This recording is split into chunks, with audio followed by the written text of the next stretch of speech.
It was 18 minutes of total clarity and serenity that I wished never ended. It was just last week that I sprinted over to Rav Yitzchak Berkovits right after he finished davening Mincha and the Eish HaTorah building in Yerushalayim to try to introduce myself and to ask a couple different questions that were weighing on my mind. I got a tip that you can't get Rav Yitzchak Berkovits. He is simply too busy, and especially it was the beginning of the Zman, Rosh Chodesh Elul, with a million different things going on. The best shot that I had to have even the most short meeting with him would be a sprint, a blitz, to grab, or I guess grab, but to get the Rosh Hashiva's ear right after Mincha. So, sure enough, as soon as the Chazan said Kaddish, finishing, started to see that others had the same idea. So I took a couple steps forward to get a kind of head start, inching my way forth. I actually had a full-speed blocker. I'd come with a cousin, a great friend, and he was helping me out. And boom, I made my move, and the Rosh Hashiva turned around. And kind of a bit overly antsy and excited, I said, "Shalom Aleichem, Rosh Hashiva, my name's Michal Brook." So I guess I don't think I came across as perhaps anything too special, but the Rosh Hashiva was beyond exuberant and shining and calm.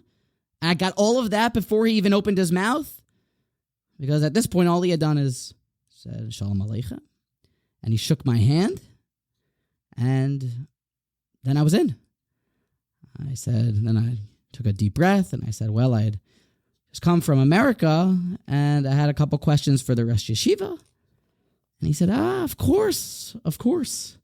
Now, the Rosh Hashiva is using his secret weapon on me, his famous and patented smile, that if anyone has had the great merit of seeing, visiting, or taking the time to at least stare at the Rosh Hashiva's countenance, his radiant smile, you cannot help but feel calm and cozy.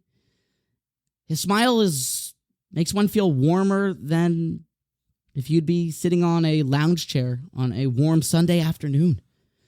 So I'm settling in. I'm excited.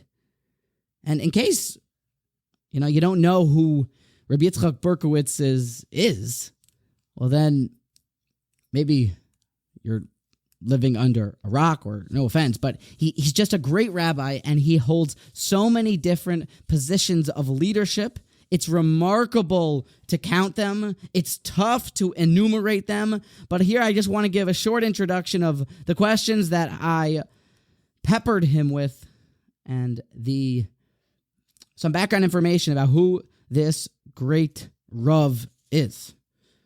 So Rav Yitzchak Berkovits is a rabbi. He is a posek. He is a Rosh Kolel.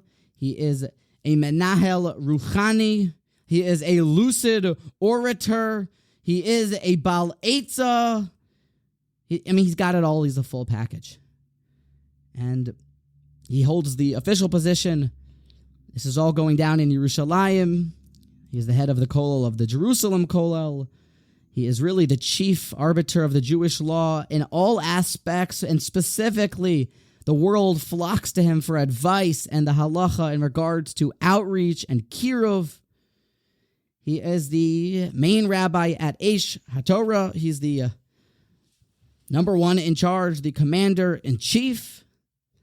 So he's really quite the full package, the Swiss Army knife, the jack of all trades, and the master at all of them. And what I came to find out is that with all of these honorifics, we are still missing quite a few. Now, I also did some research before I gave this episode. He also happens to be a Levi. Interesting. He actually comes from a Hasidic background. He also studied in Yeshivas Mir underneath Reb Nochem Partzovitz, the great Maggid Shir. He was very close with Rav Eliashiv Zochreinu Livracha. So yes, if you haven't gotten the idea and the picture of who this great person is, well, perhaps now it's a bit clearer. Now, I guess actually, if you don't know all this, you probably won't be able to tell because he holds himself in such a humble and unassuming way. But anyway, here I was. I had my moment, and now I came with questions. Questions because in the world of Kirov that he is in charge of, and the position that he holds in Eshat Torah, which is very much one of the main players in disseminating Hashem's Torah to the world and bringing back some of the wayward and lost souls back to the path of light and spirituality and Torah, well, he is the Meir Da'aser. He is the one that Eshat Torah runs through and looks to for advice and for a derech. So I brought my questions, contemporary issues, questions of how to use the internet, because the internet is here and it seems it's here to stay, for the betterment of our lives and the dispersion, the spreading of Torah to all of the corners of the earth, while still finding a way to filter the evil and repudiate the perverse behaviors. Seems to be that there is some middle ground. Perhaps the Rosh Hashiva would have some advice. And sneak peek, yes, he did. And the advice, I hope you will also find it to be clarifying, and it will give you some peace. I asked him further about time management, how he manages such a busy schedule. I asked him about the mindset that one should have during Elul and the way that one should study halacha, which sefarim a person needs to know, and how does one give his all to the congregation and his fellow man while also fully being there for his family. It was 18 minutes of clarity and serenity. And so here we go. So I asked the Rosh Hashiva, my first question was, well, if I want to learn halacha, that was actually what I asked him about halacha, what's the best way to go about it? Do I learn quickly? Do I learn through the sugyas? How do I do it? What type of mindset? He said very directly, succinctly, that you should learn until you have clarity on the matter. And then, when you have clarity, it's as clear as day, then you will connect emotionally. And once you connect emotionally, now the laws and the ideas will have an impact on you, and now you will actually remember them. Really, there's a lot to unpack there. Think about it. Beautiful. Clarity is what we often are missing. Clarity is what brings the enjoyment. It makes a lot of sense in our Torah learning. If you know something, it's clear to you. Doesn't it make sense, right? We got it. It now connects with us. It hits that little bone in our body. It makes an emotional impact. So he said, don't move on until it's clear. It has been a goal of mine for just these couple of days since I got back to implement it. It's pretty cool. It's hard to do because you always want to advance in your studies. But if you're able to have the Sitzfleisch, the self-control, to not move on until you have it crystal clear, it's like you're just picking up gems, diamonds, and things start to make sense. Then he started to walk outside of the Eish HaTorah Beis Knesses, the shul there. People started to now get closer to him. I kind of boxed them out and actually took a picture with him. My father-in-law was there, and he took a picture with us. He's a big player at Eish HaTorah, and he's a big fan of all that they do. And he is one of the massive Talmidei Chachamim that has a very nice relationship. Shout out to my father-in-law with a lot of the great ones from Eish HaTorah. So after that, the great Rav Yitzchak Berkovits starts to leave the Beis Knesses. And now, I'm following up those winding staircase upstairs. He's going to his office. He said, come along. And while I'm going to get my stuff to go give it to the driver, he's going to be driven back, it seems like, to some other location, perhaps home. I can follow him to his office. So now, this is the big moment. I'm following up the stairs. I want to see his office. I'm very excited. And we walk in. And I'm about to ask him my second question, and I'm kind of flabbergasted. I'm floored. You can picture it, what his office looked like. He has the Just to give you a background here, a little bit of to set the tone, set the scene. He has the penthouse office in the Eshat Torah building, the Dan family campus. It's overlooking the Har Habayis. He's got this big glass wall. He literally is sitting and looking at the Kosel HaMa'aravi, the beautiful mahogany bookshelves line all of the walls that aren't this glass wall with Sefarim of Godless, of Eichos. He has a set of Shas, everything in order, a set of Shulchan Aruch, Poiskim. It's all sitting there. I noticed everything in a very mesuder, orderly oifen in a certain way. I remember that there was a map. Interesting, I didn't get a chance to ask him about this. There was a map of the world behind his desk. His desk was perfectly clean. I remember that. Wasn't a pen out of place. A big, beautiful computer there that later on I figured out he has this whole fancy filter on it to make sure that it's kosher. He's got all the lights and the microphones that they have set up for him in order to give his drushos. A beautiful, picture-esque, picture-perfect Makom Torah. I'd be nervous to sit and learn there just because Hashem seems like he's literally right there. It's like, what if I don't get distracted? But I guess if you're Rav Yitzchak Berkovits, you don't have that problem. So then I continued. I said, so I have this podcast I like to do. I like to spread Torah.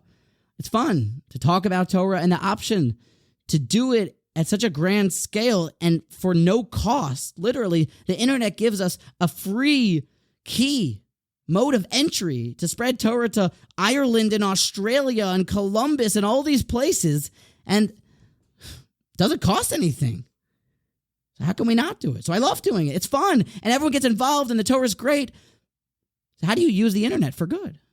Because obviously there are many setbacks, and you hear horror stories. So he looked at me as he's gathering his stuff in his office. He said, well, I have two things to tell you. Number one, he said that we made an experiment here in Eshat Torah. It was just to figure out how long people actually spend on technology daily. And cutting to the chase, he said it's shocking. It's remarkable to see that people have no idea how many hours they spend on it. So the first thing I tell you is to have some gedarim, literally, a time getter. Screen time. Well, just give yourself a certain amount of time that you'll be on it. And then he said something very interesting. That when it comes to the internet and using it to further Torah and send it around, it is a never-ending objective. He said because once you have this talk, then there's endless amounts, a breadth of instant Torah that goes even deeper. You click on this and you get more sources. And then you can say and get different antonyms and synonyms, and you can create better source sheets, and you can do a better audio, and then you can do a better video, and we can put out double the amount. It never ends. So there is something to be very wary of, to make sure that the time is spent in the right way. Because it can be seductive, bring one in, intrude, and steal from one's personal time. And one just has to set up the necessary boundaries. Very interesting. Again, you see that the great ones seem to put time very much at the top of their priorities. And then he said something that I didn't necessarily expect. He said, actually, Michal, he didn't say Michal, he said, actually, truthfully, he told me that, Eshat Torah has 8 full-time content creators, 8 separate people that are working to make sure that Aish.com and all of the social media channels are updated with inspiring and informative Torah content. They do an amazing, remarkable job. He said, but we have 8 people that are full-time doing that. I'm not involved.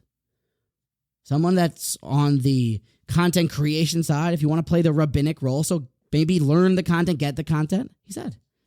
And then hire someone to do the other side of things. Somebody that is skilled in those areas, that wants to make it more of a career, go and get them. He said in any certain spot, even if you want someone, he said in a different way, in jest. Sometimes in Shabbos, you need a malacha done, you hire a Shabbos guy. He said in jest, so maybe, you could hire someone, a Gentile, you can hire someone that has kind of more open to it, that is an expert at it, it goes better. And when you do it like this, it seems to succeed. You don't even have to be involved. He gave over a story. He said, actually, One time that there was a question about the hashkafa, one thing they sent it to me, it was actually blocked on my computer so I couldn't see it. But he said, it's very clear to me that one should have his gedarim, and it may not be the spot for a ben Torah. Those were the words that he used, if I remember correctly, to be fully involved in the social media world. Because it does have some things that the Jewish world doesn't necessarily agree with. So number one, his advice was gedarim. Careful with the time. Number two was, if you don't have to be involved in that side of things, then don't be. I pressed a little bit more about content on, is a difference between YouTube. Sounded like he was maybe a little bit more okay with that, with having someone do it there than some of the other ones. He knows what he's talking about. He said then, I asked him about WhatsApp. He said, doesn't seem like it is social media, but definitely I have no idea who permitted it for the B'nai Torah. It does seem like the source sheets for Torah organizations are sent around on WhatsApp, and the girls' schedules and the Beis Yaakovs are sent out on WhatsApp. So, hey, I guess somebody said it's all good and it's kind of just like texting, but I don't know who that was. So that is interesting to know. But then he finished that, I guess. If you hire someone to do all this, it really doesn't matter on which platforms you are available. And quite the opposite. Then be available everywhere because someone else is taking care of it. I found that to be very helpful and kind of alarming, I guess, also. Now that Rosh Hashiva walked out of his office, he closed it up tight. We're walking towards the elevator to go down to his driver. I then asked him, I said, how does a person balance his obligations to the congregation, try to help out society, the Jewish people at large, while being fully present for his family? He said something that was so brilliant. It resonated with me so strongly. He said, as long as there is some disagreement, some machlokas, a standoff between your mishpacha and the Jewish people, then your mishpacha is going to win. Klal Israel is going to lose. Everything's really going to crash and burn because then the mishpacha is not going to be happy and nothing's going to work. The only way, he said, I can't recall if he said the only way. He said, the way is to put your wife and your children on actively in the Harbatzas Torah. Not passively. Not on the side rooting for you, but when they feel and they understand that, the wife, the Rebbitzin, even organizes the sources, beautifies a certain picture to make sure that people will come, make sure that all the details of a shir or an organization that you're starting are taken care of. The children, they're in on it and they are sourcing sources in order for the drasha to be better, and the whole family is picked up and swept up by this Harbatas HaTorah bug. This great bug. That's the way. Your Rebbitzin staying up, your husband, everyone involved to try and root on together for further Harbatzas HaTorah with angst, nervousness. Did the drasha go well? Did the sefer print properly? Moshe, is that really a good source? Should Tati use that? Does this work? Should we spread this? When the whole family's in on it, it flourishes beautifully. I then asked the Rosh Hashiva how the Rosh Hashiva is able to, at his capacity, manage the 80 million responsibilities that he has, from rabbi to Rosh Hashiva, drushas, he speaks in girls' schools, he gives halacha, vadim, tapes, svarim on Lashon Hara for the Chafetz Chaim Heritage Foundation. How does he do all of it? I said, in jest, does the Rosh Hashiva just simply wake up at 5 a.m.? To which he responded, and I kid you not, 5 is late. My alarm goes off at 3 a.m. So I do not believe there's much for us to dwell on here other than there is quite a very simple approach. If you want more time and you need more time, I guess you have to wake up earlier. And we must also put another feather in the Rosh Hashiva's cap. He's not only a Rav or Shiva and a Paisik, but a man of ridiculous stamina and hasmada in the way that he learns. After that, I moved on. I wasn't going to wake up at 3 a.m. Maybe, but I got the message. If you need more time, sometimes you got to wake up early. I said, Rosh Hashiva, can a person rely on the curriculum that we have been given in yeshivas to become a great one?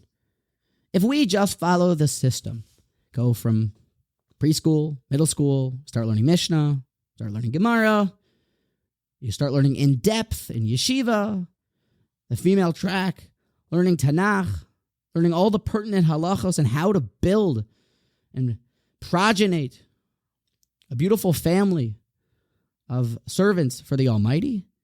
Can we just rely on the Beis Yaakov system and the yeshiva system, or do we need to put in more? And he said, much to my perhaps dismay, and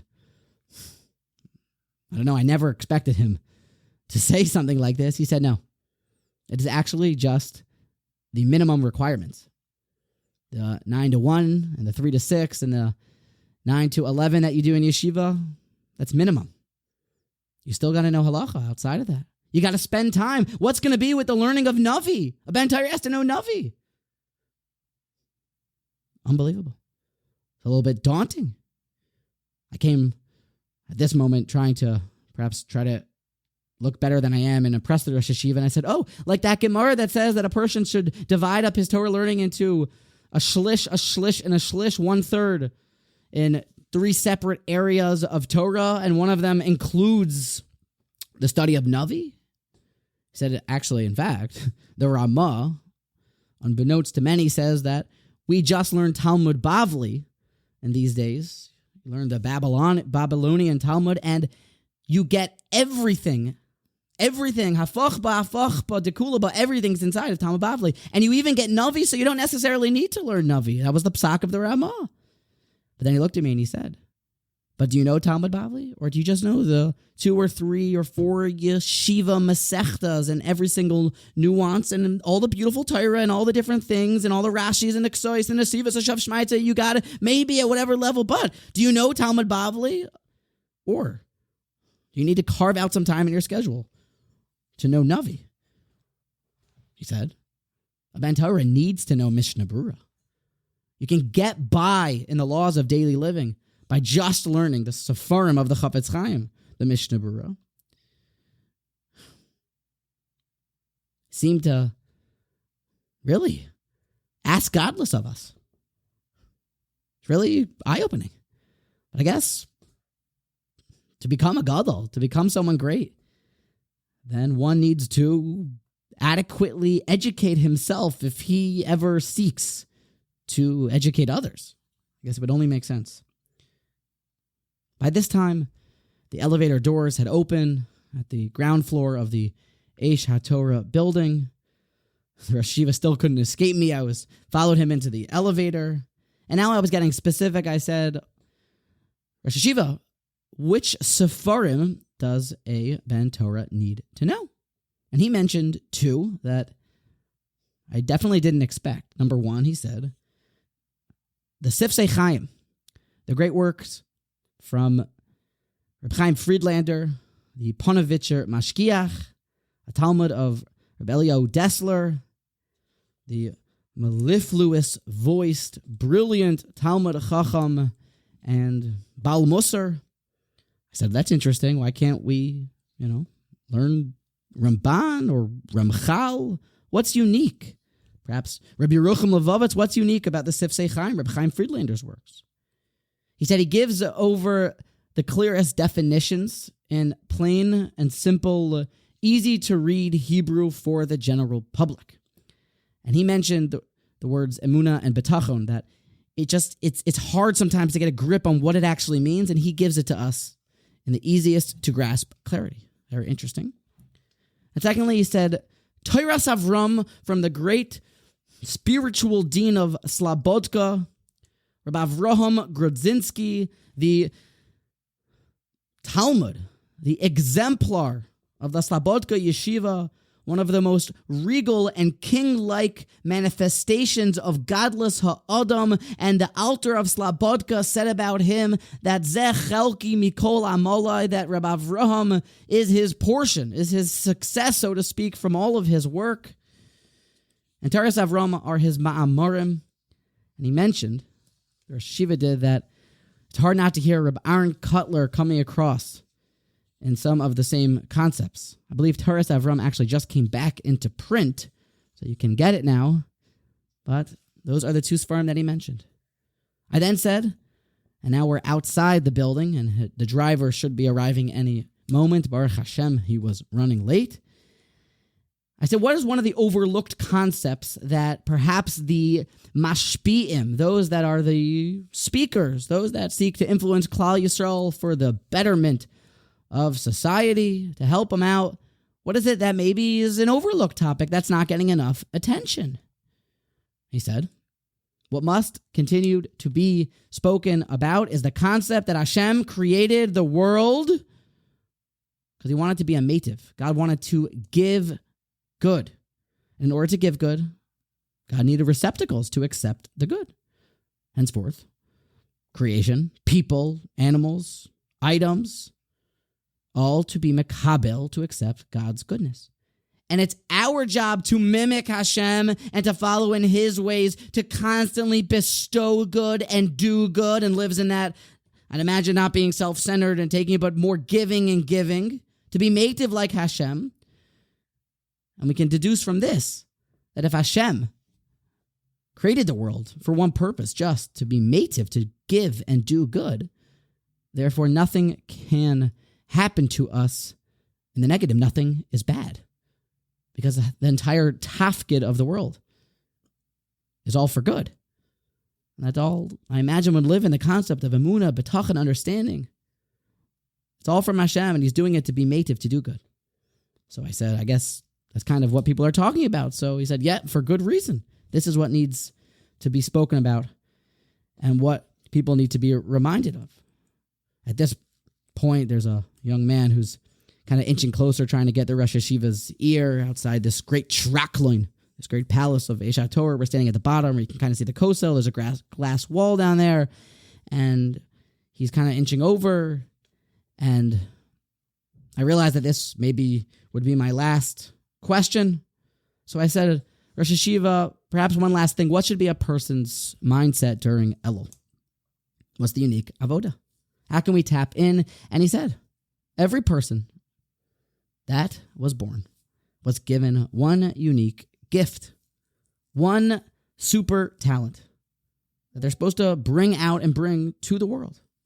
Discover, make an accounting, make a cheshbon hanefesh, why that attribute and talent isn't flourishing like it can and should be, and then seek ways to remove the impediments and dams so that it can burst forth. Very interesting. And he said also, seek ways to further it, not just to get rid of the bad, but to further this in the good, to develop it further and further. Clearly, my time's about up. This fellow is inching his way closer and closer. Seems like he's about to throw me out the window. Not the Rashiva, but this guy. And I say, okay, I kind of wind down, thank you. And he looks at me and he says, now, remember, a gadol, someone who wants to be great, has to ask himself, how can I help Klal Yisrael? What can I bring that Klal Yisrael needs? How can I take the initiative for the betterment of Klal Yisrael? And he did mention that at times it's all about our own personal growth, and we can lose track of the way the great ones think, which is about helping the Klal, helping the public. Seems this is a midah that so many great ones have. It's the way that Rav Yitzchak Berkovits definitely lives his life. The meeting was perfect.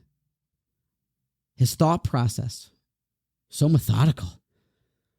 The wisdom, as I was walking out of the Eish HaTorah building, walking back, I got a phone call from someone I didn't answer because I wanted to think about what had just happened.